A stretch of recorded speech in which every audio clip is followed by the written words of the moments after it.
वनस्थलीपुरम बोलकर एक गांव में एक छोटा सा मध्यम वर्गीय परिवार रहता है। उस परिवार की सबसे बड़ी थी लक्ष्मी माँ, उसका लड़का सुरेश और बहू राधा थी। लड़के की नई नई शादी हुई थी, इससे उनके बच्चे नहीं हुए थे और सभी लोग बहुत खुशी से जी रहे थे। घर में झगड़े वगैरह शक वगैरह कुछ भी नहीं था। पर उस घर के बड़े लक्ष्मी की एक ही कमजोरी थी, उसकी लड़की जया। लड़की की शादी करके दूसरे घर भेज दी थी, पर शादी हुई सो लड़की जब भी आती थी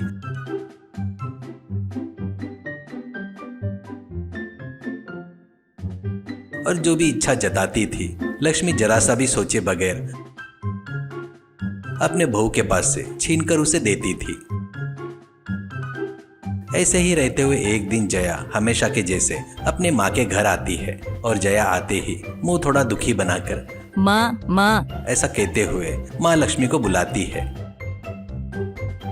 तो लक्ष्मी माँ तुरंत बाहर आकर, अरे मेरी सोना बच्ची कब आई बेटी, अभी आई हो क्या? ऐसा कहती है। तभी उतने में घर के अंदर थी बहू, वो भी बाहर आ गई।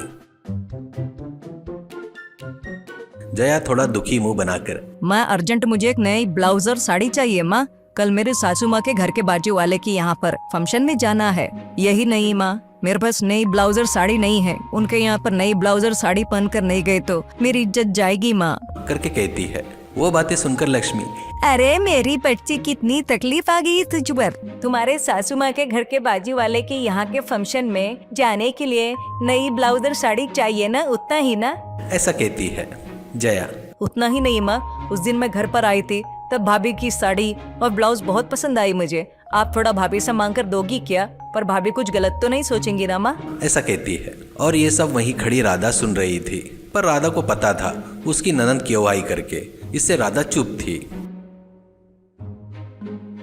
तुरंत लक्ष्मी राधा की तरफ मुड़कर, बेटी राधा देखना तेरी ननद कितनी तकलीफ में है, वो ब्लाउज और साड़ी लाकर दे दे, उसकी तकलीफ दूर हो जाएगी, अपने अलावा उसका कौन है बेटा देखने के लिए? ऐसा कहती है। तो तुरंत राधा, ठीक है सासू माँ, ऐसा कहते हुए हंसकर जाकर ब्लाउज और साड़ी लाकर जया को दे देती है। जया तुरंत, धन्यवाद भाभी, ठीक है माँ, अब मैं घर चलती हूँ। ऐसा कहते हुए ब्लाउज और साड़ी लेकर चली गई। ऐसे कुछ दिन बीत जाते हैं। फिर से एक दिन जया फिर से दुखी होते हुए अपने मायके में आती है। तो जया के चेहरे पर दुख देखकर लक्ष्मी, अरे मेरी बच्ची को क्या हुआ, इतने दुखी हो, तुझे किसी ने कुछ कहा है क्या? ऐसा कहती है। तो जया, अरे नहीं माँ, मुझे कौन क्या कहेगा, पर मुझे थोड़ी सी शर्मिंदगी महसूस हो रही है 4 जनों में घूमने के लिए। ऐसा कहती है लक्ष्मी। ये क्या बेटी शर्मिंदगी क्यों, तेरे पास तो सोने गहने है ना, 4 जनों में बढ़िया पहन कर घूम। ऐसा कहती है। तो जया, वो बात नहीं है माँ, मेरे पास नेकलेस वगैरह सब है, पर बढ़िया लंबी चेन नहीं है ना। मेरे पड़ोस वाले के यहाँ नई आई बहू है ना, वो बढ़िया लंबी चेन पहनकर घूम रही है। मेरी सासू माँ की नजर पूरी उस चेन पर ही है, मेरे तरफ थोड़ा अलग नजर से देख रही है माँ। वो बात पर लक्ष्मी, अरे मेरी बच्ची तेरे पर कैसी तकलीफ आ गई, अब तुझे सोने की चेन बनवा कर दूं क्या? पक्का बनवा कर दूंगी, भैया आते ही सारी बात बता कर, ठीक है ना? ऐसा कहती है। उतने में राधा खाना पूरा बनाकर बाहर आती है। राधा के गले में लंबी सोने की चेन थी, वो देखकर जया, माँ बनाने के लिए बहुत समय लगेगा माँ, मैं तुरंत सिर उठाकर घूमना चाहिए, भाभी के गले में जो है ना वैसा भी चलेगा मुझे। ऐसा कहती है। वो बातें सुनते ही राधा को पूरी बात समझ में आ जाती है और राधा अपने मन में, हे भगवान, इसकी इच्छाओं की तो कोई सीमा ही नहीं है, इस सोने की चेन लेकर तो भी मेरे ननद की इच्छा पूरी हो जानी चाहिए, करके भगवान से हाथ जोड़ती है। तब लक्ष्मी तुरंत जया से, राधा तेरी भाभी है, यानी तेरी माँ के बाद माँ जैसी, बेटी को तकलीफ हुई तो माँ देखते हुए चुप रह सकती है क्या? रुक, भाभी के गले का चैन ला कर देती हूँ। ऐसा कहते हुए राधा के पास जाती है लक्ष्मी। राधा चुपचाप अपने गले का चेन निकालकर लक्ष्मी के हाथ में रखती है।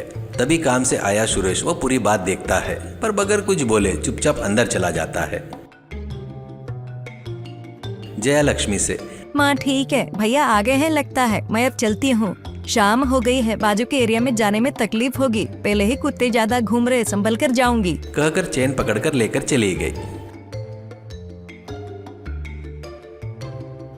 ऐसे ही रहते हुए एक दिन राधा लक्ष्मी से, सासू माँ आपसे एक बात कहना चाहती हूँ, करके कहती है। तो तुरंत लक्ष्मी, अरे बोलो बेटा क्या चाहिए? ऐसा कहती है। तो राधा, वो नहीं सासू माँ, आप जब भी जया आती है और जो भी मांग भी है वो दे रहे हो। मुझे इससे कोई तकलीफ नहीं है, पर मैंने सुना है आप छुपाए हुए पूरे पैसे उसको जगह लेने के लिए दे रही हो। कृपया करके पूरा पैसा मत दे सासू माँ, आपके लिए भी तो थोड़ा छुपा कर रखो। ऐसा कहती है। वो बातें सुनते ही लक्ष्मी को बहुत गुस्सा आता है और लक्ष्मी तुरंत, देख राधा, तू जितने में है उतने में रहे तो अच्छा रहेगा। मेरी लड़की का अच्छा बुरा मैं देखना गलत नहीं है ना, और मुझे कुछ भी हो गया तो मेरी लड़की मुझे अच्छे से देख लेगी। तुम और तुम्हारे पति को देखने की जरूरत नहीं है। इन पैसों का क्या करना है मुझे अच्छे से पता है। करके झापड़ मारे जैसा बात करती है लक्ष्मी। तो राधा चुपचाप वहाँ से चली गई।